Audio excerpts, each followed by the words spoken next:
Hello friends, I am Chevee. Welcome to my shed. How are you today? How's life in your world? How's things where you are? I hope it's fantastic and wonderful. Everything here is pretty darn great. It is Friday, and I took the day off today.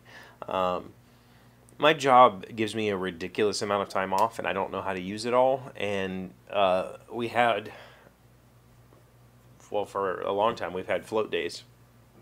And they're use it or lose it.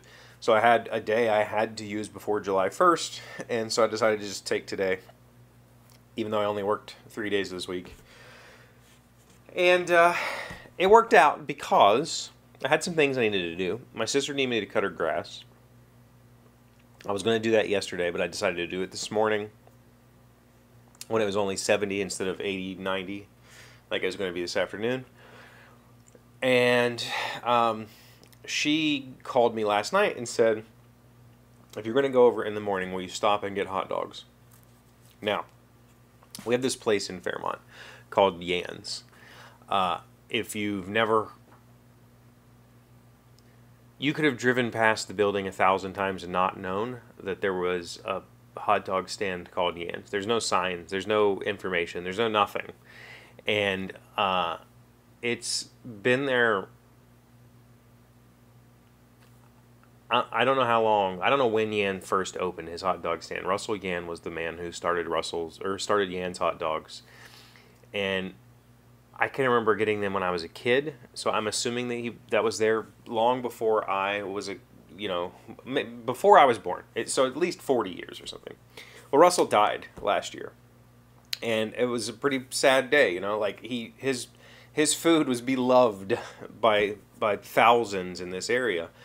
And I knew Russell personally because when I was a mechanic, I used to work on his vehicles. He drove Chrysler vehicles, and he would always bring them at like 7 o'clock in the morning before the shop opened. And me and one of the other mechanics would work on his vehicles for him. And then he would bring us hot dogs. Here's the thing about Russell Yan's hot dogs. They are, I believe, world famous. Somebody told me once that he was on one of those like diners and dives shows, but I don't know if that's true or not. And he also was a very gruff man, a little tiny guy, and his hot dog stand was the kind of place that you walk in the door, he says, how many? If you say anything other than a number, or you say a pepperoni roll, he'll just throw you out of the store. He'll be like, I don't have time for you, leave. Like, you don't have options. You get hot dogs his way, which was mustard, onion, and sauce. There was no other option. That's what you got. And if you wanted something else, he just told you to leave. Like, just get out. You're not... And his hot dog stand would have this line. And I'm not kidding you. Like, a line. People waiting at 9 o'clock in the morning to get hot dogs. And when I was a mechanic still, this was like... I was a mechanic between 2005 or 6, 2005 and 2010, and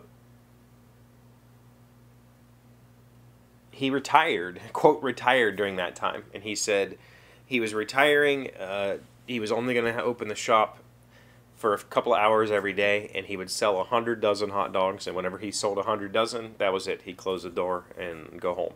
And he did. He did that for forever. And then when he died last year, or maybe it was the beginning of this year when he died, the hot dog stand was closed for a while, but his children reopened it. And they're doing the same thing. They sell 100 dozen a day, and then that's it. And that's a lot of hot dogs, right? That's a lot of hot dogs.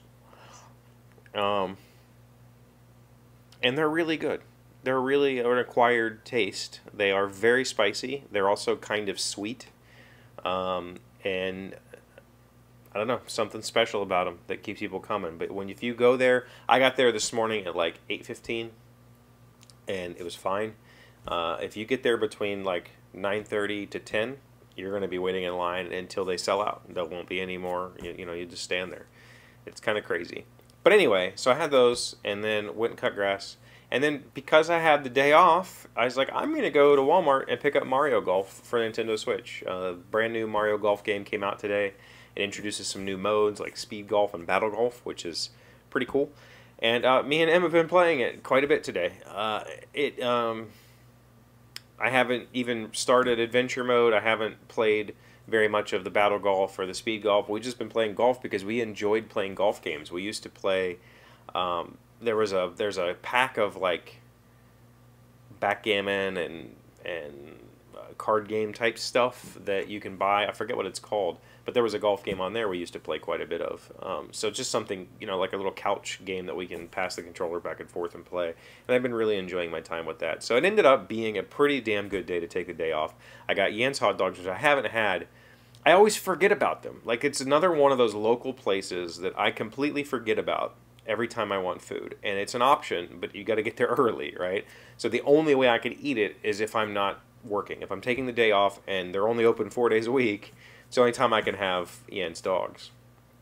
So it was a special day. Like, I got to have those. I got to play golf with them, got to just kind of hang out, and I've got beef stew in the crock pot. So it's been a really good day. And I feel like I've had a lot of really good days lately, for a while now. And that feels special, right? Like, so much of my life was just waiting for the next bad day. Like, I don't wait for those anymore. If they happen, but I kind of switched my perception to taking advantage or noticing and accepting the good days and not tarnishing them by expecting a bad day. It's been a good way to live, and I hope it continues. I hope it does. But that's my Friday. How's your Friday going? Let me know what's going on in your world for the weekend. Thank you for being here as always. Thank you for liking, commenting, subscribing, being amazing friends and wonderful people. I really appreciate you, and I'll see you again tomorrow. No, I will see you on Monday. Today's word you should know to sound smart is genteel. Is an adjective meaning well-bred and possessing a refined temperament. I am a journalist in the field of etiquette. I try to find out what the most genteel people regularly do, what traditions they have discarded, what compromises they have made. Amy Vanderbilt, an American etiquette expert. Genteel, G-E-N-T-E-E-L. Well-bred and possessing a refined temperament. Do we not use that for like horses or domestic animals?